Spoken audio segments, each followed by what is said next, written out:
రండి, వెళ్ళి సరుకులు పట్టరండి. నేను ఆ రేషన్ బియ్యం తినలేకపోతున్నానే.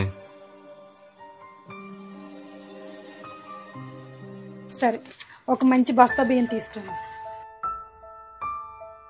అమ్మా నీరసంగా ఉందమ్మా. శ్యాము, ఏంటి జ్వరం వచ్చిందండి? నిన్న కూడా ఇదే టైంకి వచ్చిందండి. దారి దగ్గర తీసుకెళ్దాం. తగ్గిపోద్ది నాన్న, పడుకో. ఇగో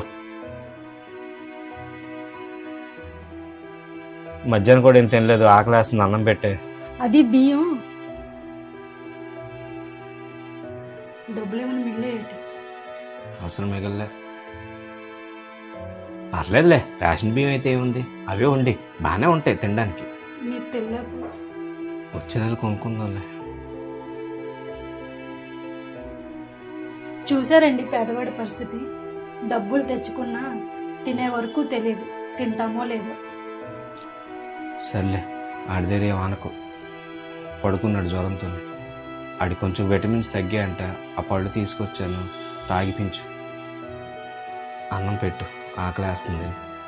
ఓ అరువు తీసుకురమ్మంటావా? అరువు తీసుకున్నా మళ్ళీ కట్టాలి. వచ్చినా చూసుకుందాంలే.